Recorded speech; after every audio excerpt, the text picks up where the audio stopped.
What's poppin' knights? It's OnoKage, otherwise known as the King, and I come to you with another exciting part 2. What if Naruto was in the My Hero universe? Okay, so before we get into this stuff, I just gotta say thank y'all for watching these what if videos, because it means more than you would think. This isn't just a fun hobby, it's a prospect for it to become a career, and more than that, it's an opportunity for me to improve as a writer and a creator. So thank y'all for watching these videos and giving me your genuine feedback and your genuine praise. It means a lot. This part, however, is not going to be as emotionally traumatic as last part. If you remember what happened last part, I'm sorry, a lot happened last part, but this part's going to be more physically traumatic, so dope. Also, it's going to be a good emotional recovery from that part too, if you're coming immediately from that one. So hopefully you enjoy this. If you need more updates about my personal life or updates about this channel's future, go watch the last 2 videos I posted, that being the my struggles with addiction and the commenter callouts. Just watch those and we can be updated. But enough of that stuff. Let's get into the recap. Let's go. Last time on Naruto and My Hero, Naruto was forcibly turned into the Nine-Tailed Fox spirit. It's not a spirit anymore, it's a quirk. It's a quirk. His quirk was forcibly activated.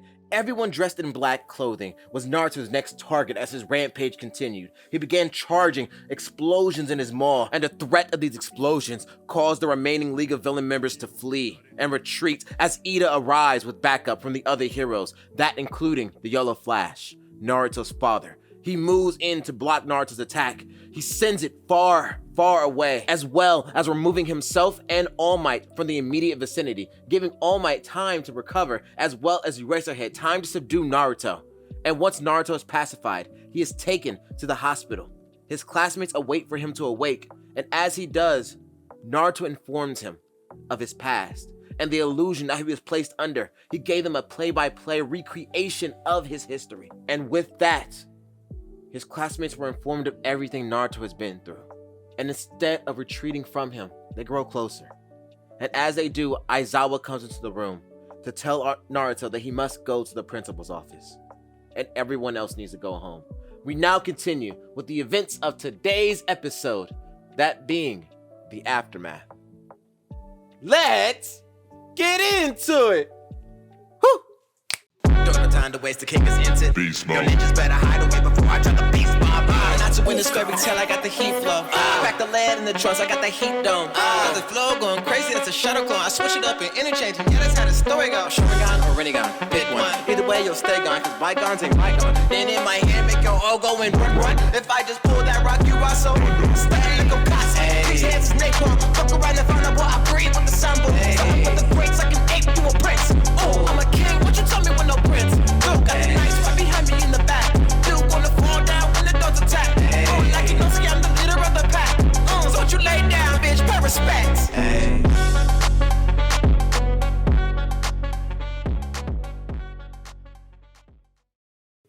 Naruto is walking through the halls with Aizawa-sensei. As they move, they're silent. The only sound is their footsteps echoing through the halls. Until they reach the door, the principal's office. As they open it, Aizawa tells Naruto, "Uzumaki, when this is over, I'm driving you back to my place. Your uncle is going to get your father, I hope, and your family has become a hassle. So make this smooth so we can go." Naruto nods. As Aizawa opens the door, inside the room is a large blue screen displaying the aftermath of the USJ attack. On the screen in front of them sits Principal Nezu. On his left, the heroes Vlad King, Ectoplasm, and Midnight. On his right sits Cementoss, Present Mike, and Snipe. As they walk into the room, the door shuts behind them. And shutting the door behind him are the pro heroes, Hound Dog and Ryuko. Naruto just stands in the center and stares at the principal as he takes a sip of tea. "Why hello there, Uzumaki Naruto. I don't believe we met. I'm the principal of this school. I'm a bear or a mouse or a dog, but that doesn't matter when you can just call me Nezu. And to my left and right are a few of your instructors. Now Naruto, I assume you know why we've gathered you to here tonight. I mean, it's quite obvious, even for a human." Naruto's mouth It starts to feel dry as his nerves begin creeping up his spine.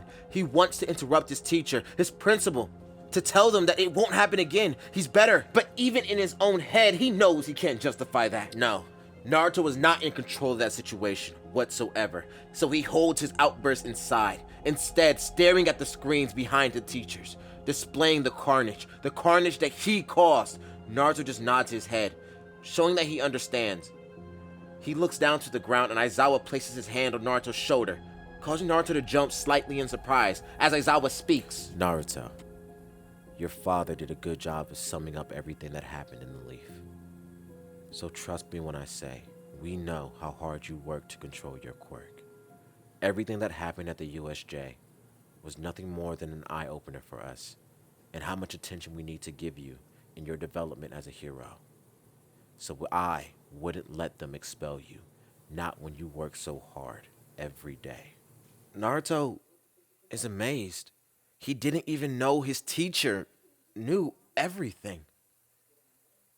He holds back his tears, instead is just in awe of Aizawa, as Nezu cuts him off, continuing his sentence. Yes, of course. You may be a danger to your classmates, but if we were to just expel you from the hero course, you, as a human with your fragile little mind, would most likely grow into a villain or a vigilante and become a danger to the world. No, what we'll do for you is mandatory meetings with our school guidance counselor, as well as keeping you in close proximity with a Racerhead and a hero mentor with a quirk quite similar to yours. And as Nezu says this, he gestures towards Hound Dog and Ryuko, who are standing at the door. Hound Dog just foams at the mouth like the psychopath that he is, while Ryuko just introduces herself with a soft smile, and Nezu continues, "No, young man, see, now while you're in UA, you don't need to worry about another rampage. But to keep you safe, we need your cooperation. And for right now, that's just a few questions. So, for example, what is your connection with the League of Villains? One of your classmates reported that you had knowledge of that villain and his quirk, and it was extensive, as well as that same villain having knowledge of you and your quirk. So please, explain." Now, Naruto's not the brightest crayon in the knife set, so when he goes over the information, it's scattered, it's jumbled, but it's honest. He tells them everything he can in his best way possible, admitting information that he got from Sasuke regarding his attack on the League, but making key note to tell them everything Sasuke learned about the village. As Naruto gives them all the information that he can, Principal Nezu is satisfied. He instructs Aizawa to take Naruto home. As they leave, Ectoplasm looks towards Principal Nezu and he asks, "Do you believe he was telling the truth, Principal?" President Mike stands from his seat, yelling, like always. Always. Aizawa believes in him, so do I. I haven't worked with Naruto myself, but he strikes me as a kid too dumb to lie. Midnight thinks before she speaks. I wouldn't be so sure about that, Mike. His uncle is the espionage hero, right? The one with the quirk being kept off the record? If he was trained by that hero, a skill of lying would definitely be in his repertoire. Cement Toss dismisses the idea. The boy said it himself. He may be from a village of ninja, but he was raised to be a hero. I'd be hard-pressed to consider that young man a traitor. Nezu smiles. Well, whatever the case may be, Miss Ryuko and Mr. Hound Dog, while you have Naruto in your care, make sure you inspect him and anyone he comes in contact with. While he may not have leaked our information, someone did. And to protect the safety of our students, we will get to the bottom of this, and we will find this traitor. Aizawa and Naruto are driving to Aizawa's home. They're silent, as Naruto is quite curious to see how his teacher lives. They pull up to his house. They're outside his door. Naruto starts to have second thoughts. He begins to tell his teacher, "Hey, Deadeye Sensei, Izu actually lives pretty close to here. I could stay over his place and meet you in the morning if you want, especially if you want to focus on getting your rest." Aizawa thinks slightly, wondering how Naruto learned that nickname. Miss Joke must be getting in contact with him. But he bluntly says, just shut up and get inside. As long as you're in my care, I'm not taking my eyes off of you. So hurry up. Naruto enters his teacher's home, and it's close to empty. There's no TV, just a radio sitting on top of the kitchen counter. Naruto walks through, looking around as he says out loud, "So, Deadeye-sensei, I take it you're not one for decoration, huh?" Aizawa heads to the fridge to eat some leftovers as he tells Naruto, "I'm hardly ever home. I just don't see the point." He then throws a towel at Naruto, telling him, "But enough worrying about your teacher's private life. Go take a shower, you reek. I'm going to see if I can get a hold of your father." Naruto grabs the towel and begins to head to the shower. When he stops when he feels something rubbing on his leg, he looks down and it's purring. It's an older cat. It rubs against Naruto's leg. He bends down to pet the cat as he yells to his teacher, "Hey, Deadeye-sensei! I didn't know you liked cats." Aizawa, who's on the phone trying to reach Naruto's parents, says, "Oh, quite some time ago, a friend gave me a cat before he left, and this is one of his kittens. He didn't want to leave with the rest, so I kept him." Naruto is playing with the cat as he says to his teacher, "Oh, really? Well, I bet your friend's real grateful to have someone like you looking after him, you know? He's real lucky to have you, Deadeye-sensei." Aizawa questions, "I don't know what you mean, Uzumaki. I wouldn't exactly call my friend lucky. He lost a lot because of me." Naruto smiles, a big, dumb, wide, and carefree smile. But I'm pretty sure he thinks of himself as lucky. Because, Deadeye-sensei, you're awesome. You gave me the push I needed when we first met. I didn't even know you, and you didn't know me. And you helped me." Aizawa hangs up the phone, not getting any response and the dial tone annoying him. He walks up to Naruto saying, "That was circumstantial. I simply refused to let a student hold himself back. It was a rational decision, nothing more." Naruto's still smiling. "Yeah, but when I rampaged, you had faith in me. You called out to me, just to make me feel better. What was rational about that? During the interrogation, you helped me, and I really appreciate it, Teach." Aizawa sits down. "It wasn't anything special, Naruto. I was just saying the truth. And you know, it's kind of funny. You and your father, you both remind me of Shirokuma. He's the friend I was talking about. Y'all all had that dumb smile. It's a good trait." Aizawa watches Naruto playing with the cat, and as he does, in Naruto's visage, he catches a glimpse of his friend. His friend he lost in his beginning days of being a hero. He stares at the two playing before Naruto asks, "Hey, so where is your friend anyway? You didn't say. Is he coming to pick his cat back up soon?" Aizawa rolls his eyes as he stands up next to Naruto grabbing his towel. He says, "No. His cat long passed away. And to be honest, kid, I don't know where he is. I just hope it's a better place than here. But seriously, you need to take a shower. You smell like a wet dog." A few hours pass, and Naruto is sleeping on the couch peacefully, and Aizawa is pinching the bridge of his nose to calm his migraine, talking to Naruto's father. Whew. He says, frustrated, "So, you mean to tell me you're in America right now?" Yeah, sorry about that. Naruto's attack was huge and I had to go as far away as possible. And the furthest place I could think was America. But in the meantime, could you keep watching Naruto for me? It'll be a few days, maybe a week or two before we're actually back home. Jiraiya's on a mission while he's coming here. Aizawa sighs as Naruto falls off the couch.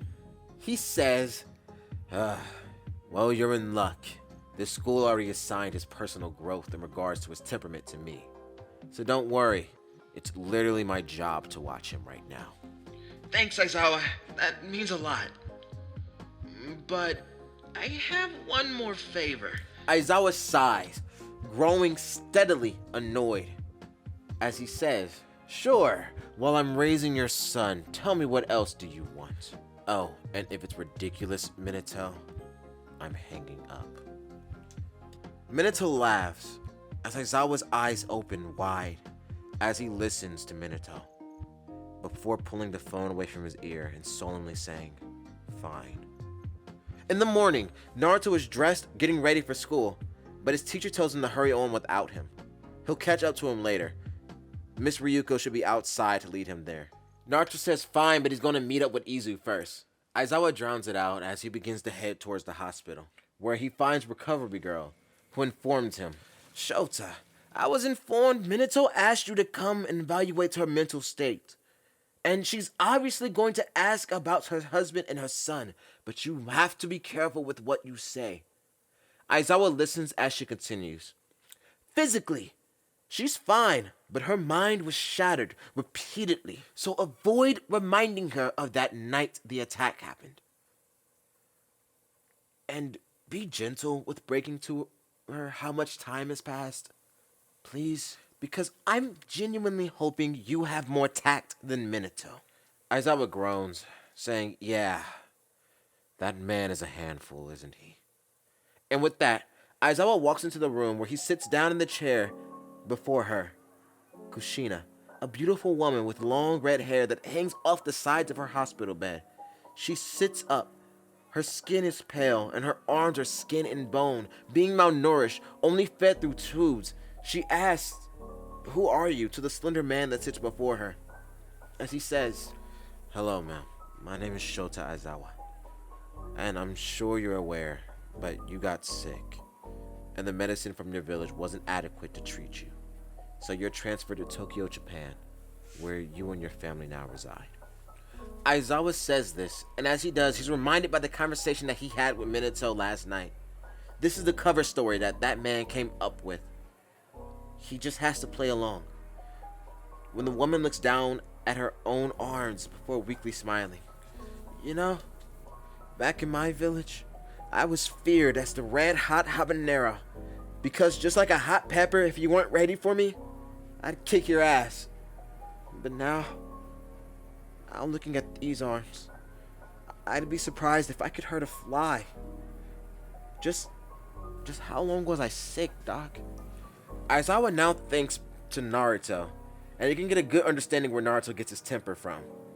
But he knows his next sentence will be the first real hit to her psyche. He takes a deep breath and tries to rationalize this. "Oh, no, I'm not your doctor. She stepped out for a second. I'm your son's teacher.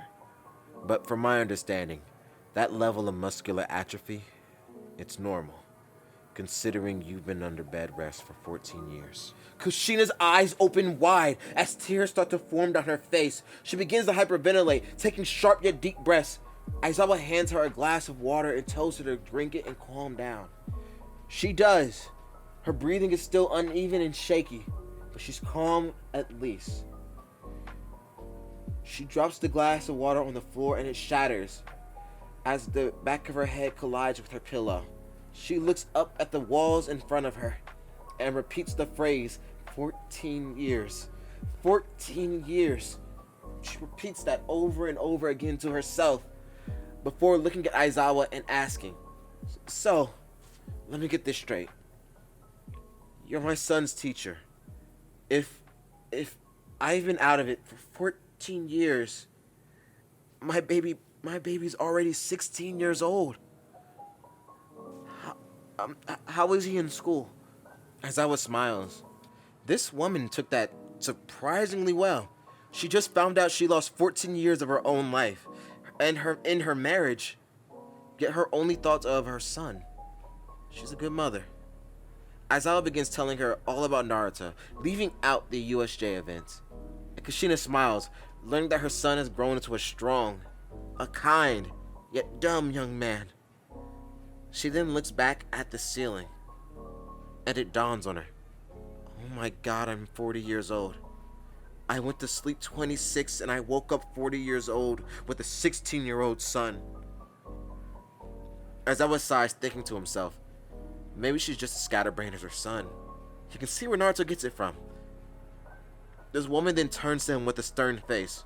So, you're my son's teacher. Minato must trust you a lot, since he sent you in his place to greet me.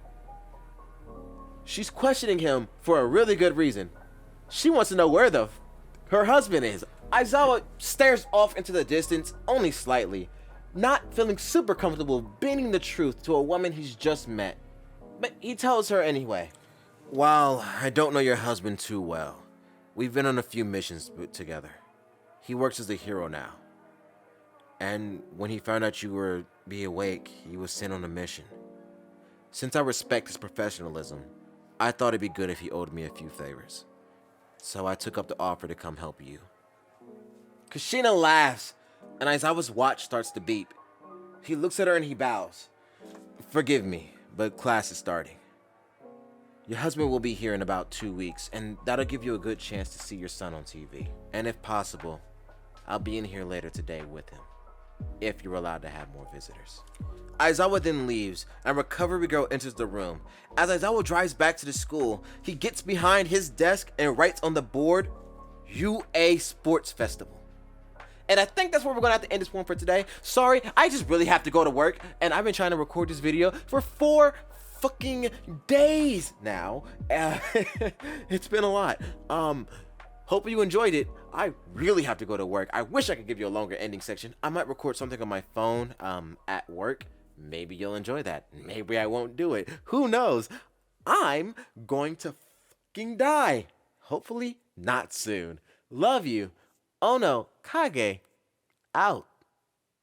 Peace. Nobody speak, nobody get choked. If you run the homie, gonna get smoked. Cut the music, please. Okay.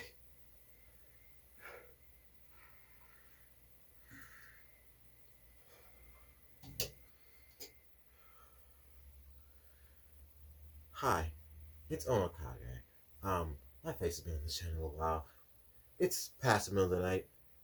I can't get super loud, so I'll be trying to get through this quick. I am so frustrated with Adobe right now. I am so frustrated with Adobe right now. I am so frustrated with Adobe right now. I am so frustrated with Adobe right now. Listen, I tried to do something cool with this video. I tried to do something new with this video. I tried to bring some creativity to this video, to do something different, to show you that these what ifs can be something amazing. But Adobe told me to go fuck myself. I swear to you it did. I don't know how to fix this problem. If I care enough, it will be here. This, I'll show you right there. If I don't care enough, if I'm just too pissed, it'll happen. I have worked on this video, I shit you not, 12 times. You wanna know what happens every time I work on this video? God sends some fucking annoyance with divine vengeance to tell me to go fuck myself and stop it. And but you know what? You can't stop me. And I want to finish this video. It's like, is there something wrong with me? Am I doing something wrong? If not, then I have a question for God, and it's why? Why the fuck won't you let me do this shit? Listen, I thought I would be done with this video 5 days ago. I mean that. 5 days ago. It's the 5th. I should have been done with this video on the 1st or the 30th. I thought I would have been, but for some fucking reason, I'm not. Because I keep getting either distracted, pulled away from what I'm doing. Sorry about the goddamn light. I just don't care right now. I get distracted or pulled away from what I'm doing, or Adobe fucking updates and deletes everything I'm working on. Like, I can't edit photos right now because Adobe Photoshop got updated. I can't use Adobe After Effects or Animate to create something interesting for y'all to look at and watch because Adobe keeps deleting my progress. And when I try to port those things over into Adobe, when they magically fucking work, Adobe deletes the entire project in Premiere Pro, which means I have to start the whole video over again 8 times. So then I just said, you know what? I'm done trying to do something special. I just kind of sloppily did something cool with the manga panels. I thought that looked pretty interesting. I thought it was something cool to watch. And then, you know what Adobe did after I finished it and I got all the way through and I was getting to export everything? You know what Adobe did to me? Do you really want to know what Adobe did to me? Do you want to know what Adobe did to me? It deleted the whole project. It is, I think it's the 5th or it's the 6th now. It's past 2 in the morning. So, you know, I'm kind of delirious and I'm running off in no sleep because I haven't slept in a few days because I've been working and then trying to edit this video. So, you know what? If this video comes out tomorrow, I'm going to be so happy. Tomorrow is Saturday, I believe. This video comes out on Saturday morning. I'm happy. I just want you to know, shit's going to get lazy at this point. I just need to rant. I'm going to put this at the end somewhere, maybe. I don't even know if I'm adding this because it might crash Adobe. I'm going to try once. If it doesn't work, you won't see this. I just ranted to get this shit off my chest so I could feel better. Honestly, I'm already feeling better and I'm feeling more relaxed. I can get back to this video. I just needed to fucking say something because if I didn't, I might blow my goddamn brains out. I mean that as a joke, but I also don't mean that as a joke. Like, it's a lot right now. I am feeling so many emotions, and all of them are synonymous with fucking hate and vitriol. I want to blow something up. Thank God I'm in the army, right? Oh, good news. Great news, actually. Passed the firefighter foam. Moving on to the mile now, so great. I'm moving up, step being a firefighter. Cool. Achieving dreams, right? Awesome. Fuck it, just get back to the goddamn song. Goodbye. Fuck. No time for the lame ass jokes. I'm the GOAT. You a gringo when that story's been told. I make money moves, controlling every view. Oh no. You got hella proof, but no one's helping you. What's wrong? Now you on your own, you really want to smoke? Oh no. Chico really done it wrong. What's wrong? The hollow meta in the skyliss, bro. Wow. Keep talking crazy, I might go post though. Yeah. Always trouble when they go too far. Yeah. Nobody messing me familiar. Father.